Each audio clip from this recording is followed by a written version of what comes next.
اللہ تبارک و تعالیٰ نے مردوں کو عورتوں پر فضیلت عطا فرمائی ہے، مگر اس کی کچھ وجہ ہے۔ وہ فضیلت والا تب ہوگا جب اپنی زوجہ کے حقوق بجا رہے گا، بلا وجہ اس کو مارے گا نہیں، اس کے نان و نفقے کا خیال رکھے گا، اس کے ساتھ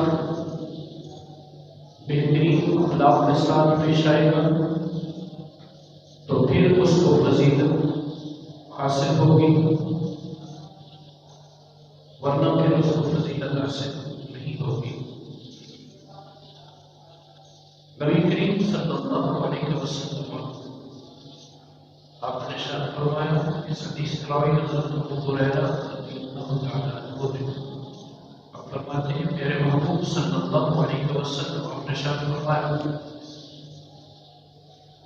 تم میں سے بہترین شخص وہ ہے جس کا اخلاق اچھا ہے، اور پھر اس میں سے بہترین وہ شخص ہے جو اپنی بیوی کے ساتھ اخلاق میں اچھا ہے، یعنی اپنے اہل والوں کے ساتھ، گھر والوں کے ساتھ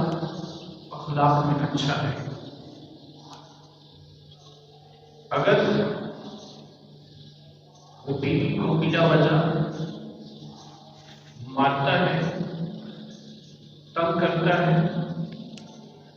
اس کے نان و نفقے کا خیال نہیں رکھتا، تو پھر اس شخص کے لیے بڑی حقیقت ہے، وہ یہاں پر بھی بے چینی کے عالم میں رہے گا، اور وہاں پر پھر وہ عورت اس کا ہاتھ ہوگا، اس شخص کا گریبان ہوگا۔ اسلام ہمارا ایسا سچا پیارا دین ہے جس نے برابری کے حقوق کو جو ہے ہمیشہ قائم رکھا ہے، ورنہ نبی کریم صلی اللہ علیہ وسلم سے پہلا جو زمانہ تھا اس میں عورت کو کوئی درجہ نہیں دیا جاتا تھا، کہ اگر بیوی کو حقوق دیے ہیں تو میرے مصطفیٰ صلی اللہ علیہ وسلم نے دیے ہیں۔ آپ نے فرمایا ہے کہ بیوی کا کیا حق ہے، اور نبی کریم صلی اللہ علیہ وسلم نے ارشاد فرمایا کہ جو تم خود کھاؤ بیوی کو بھی وہی کھلاؤ، جو تم خود پہنو بیوی کو بھی وہی پہناؤ، یعنی کہ باہر تو تم اچھا کھانا کھا لو دوستوں کے ساتھ، مگر بیوی بیچاری گھر میں تنہا بیٹھی رہے اور وہ دیکھتی رہے کہ میرا شوہر کب آئے گا، تو وہ پھر یہ تصور نہ کرے کہ جی مجھے فضیلت حاصل ہے، میں تم سے جو ہے وہ برتری رکھتا ہوں۔ کہاں برتری رکھتے ہو؟ تمہارا تو ذہنی موت ہو چکا ہے، تمہارا تو ذہنی خراب ہو چکا ہے کہ تم اپنے لیے تو اچھا کھانا پسند کر رہے ہو مگر اپنی بیوی کے لیے نہیں کر رہے۔ نبی کریم صلی اللہ علیہ وسلم نے ارشاد فرمایا، جو تم خود کھاؤ اپنے گھر والوں کو بھی وہی کھلاؤ، اور جو تم خود پہنو اپنے گھر والوں کو بھی وہی پہناؤ۔ اور نبی کریم صلی اللہ علیہ وسلم نے ارشاد فرمایا، اگر بیوی کے اندر بے شمار برائیاں ہونا تو ایک نیکی ہونا، تو اس نیکی کو پکڑ لینا، برائیوں کو معاف کر دینا، اس نیکی والی خصلت کو پکڑ لینا کہ یہ اس میں اچھا کام ضرور ہے، اور باقیوں کو معاف کر دینا، یعنی یہاں تک اسلام نے بیوی کے حقوق کو اجاگر کیا ہے۔ اور ہم معاشرے میں دیکھیں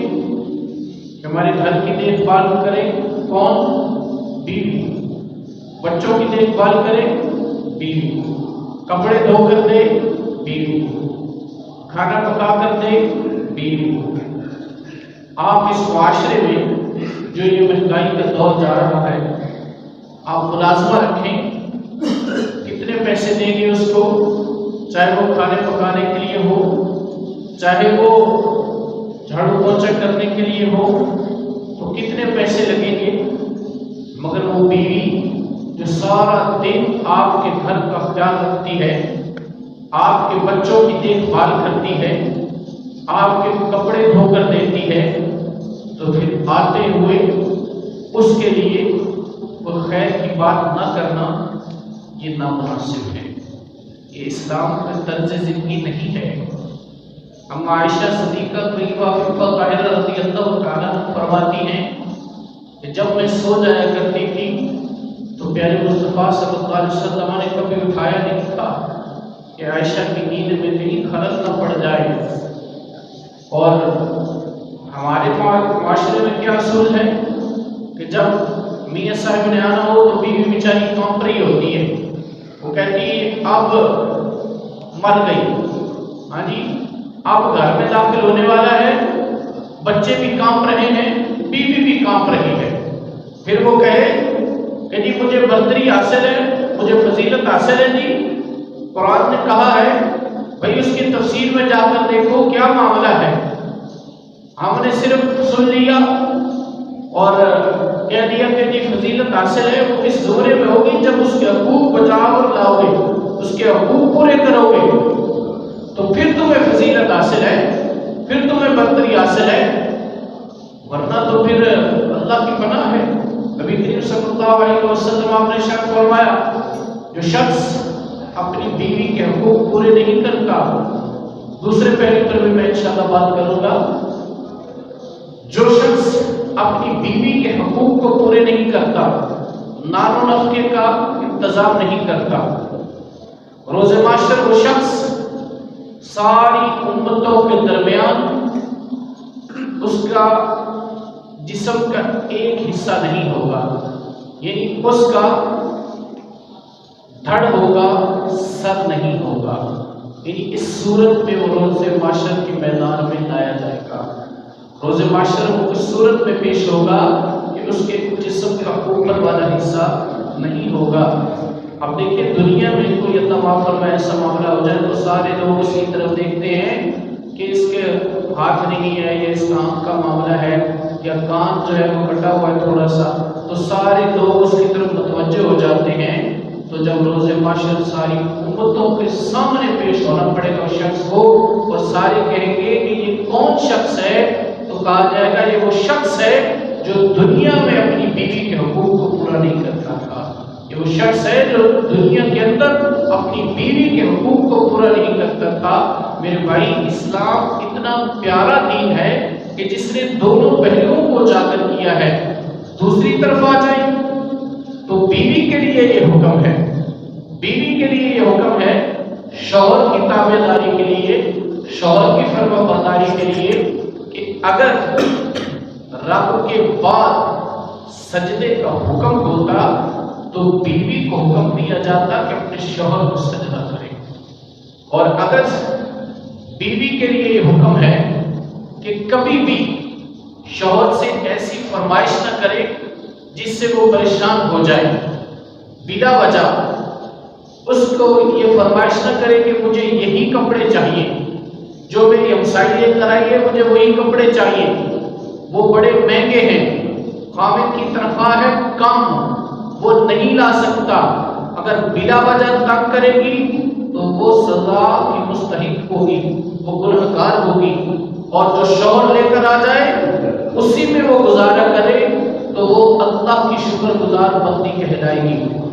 کیونکہ شوہر کی ناراضگی میں رب کی ناراضگی ہے۔ وہ عورت کہ جس پر اس کا شوہر ناراض ہے، چاہے وہ ساری رات عبادت کرتی رہے، ساری رات قرآن پڑھتی رہے، تہجدیں پڑھتی رہے، جب تک اس کا شوہر اس سے راضی نہیں ہوگا رب بھی راضی نہیں ہوگا۔ یہ دونوں پہلو ہیں، اگر شوہر ناراض ہے تو رب ناراض ہے، اور اگر شوہر کو راضی کیا تو تو رب کو راضی کیا۔ نبی کریم صلی اللہ علیہ وسلم آپ نے ارشاد فرمایا، وہ مائیں بہنیں بیٹیاں سنیں، جس عورت پر دنیا کے اندر اس کا شوہر راضی گیا اس دنیا سے، نبی کریم صلی اللہ علیہ وسلم آپ نے ارشاد فرمایا جنت کے 8 دروازے ہیں، وہ عورت جس کا شوہر اس پر راضی ہو کر گیا، نبی کریم صلی اللہ علیہ وسلم آپ نے ارشاد فرمایا وہ جنت کے 8 دروازوں میں سے جس میں سے مرضی چاہے جنت میں چلی جائے، جس کا شوہر اس پر راضی گیا۔ اور نبی کریم صلی اللہ علیہ وسلم آپ نے ارشاد فرمایا کہ جو عورت اپنے شوہر کو راضی رکھتی ہے، سنیں حدیث پاک ہے، نبی کریم صلی اللہ علیہ وسلم آپ نے ارشاد فرمایا اس عورت کے لیے روئے زمین پر جتنے چیزیں ہیں، یہاں تک